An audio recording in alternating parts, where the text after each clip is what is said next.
આ તરફ પોરબંદરમાં ભારે વરસાદથી ડોમનો અડધો ભાગ તૂટી પડ્યો હતો। ચોપાટી સખી મેળાના ડોમનો અડધો ભાગ તૂટી પડ્યો। સખી મંડળની બહેનોએ સ્ટોલમાંથી સામાન લઈ લીધો છે। પાણી ભરાવાથી સ્ટોલનો કેટલોક હિસ્સો પણ ધરાશાયી થયો છે। ભારે પવન પણ ફૂંકાયો હતો, જેને લઈ ડોમનો અડધો ભાગ તૂટી પડ્યો છે। સખી મેળાના ડોમનો અડધો ભાગ તૂટ્યો છે। સખી બહેનોએ સ્ટોલમાંથી સામાન લઈ લીધો હતો। પોરબંદર શહેરમાં ગત રાત્રિના પડેલા ભારે વરસાદના કારણે શહેરના જે ચોપાટી ખાતે સખી મેળાના સ્ટોલનો ડોમ છે તે ધરાશયી થયો છે। પોરબંદરની ચોપાટી ખાતે આવેલા સખી મેળાના દ્રશ્યો છે।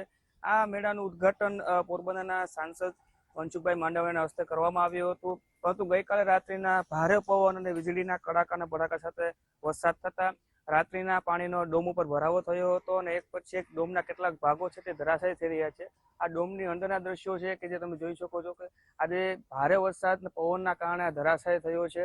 સખી મંડળના જે બહેનો હતા સ્ટોલના, તે તમામ પોતાનો સામાન લઈ લીધો છે, કારણ કે વરસાદની સ્થિતિ હજુ પણ ભારે વરસાદની આગાહી છે, ત્યારે અન્ય કોઈ બનાવ ન બને તે પહેલા જ સખી મંડળે તેનો તમામ સામાન અહીંથી લઈ લીધો છે અને હજુ પણ પોરબંદરમાં વરસાદ ચાલુ છે। ત્યારે હાલ આ સખી મેળામાં કોઈ પણ મહિલા ઉપસ્થિત નથી, પરંતુ વરસાદની સ્થિતિને જોતા તમામ લોકો અહીંથી નીકળી ગયા છે।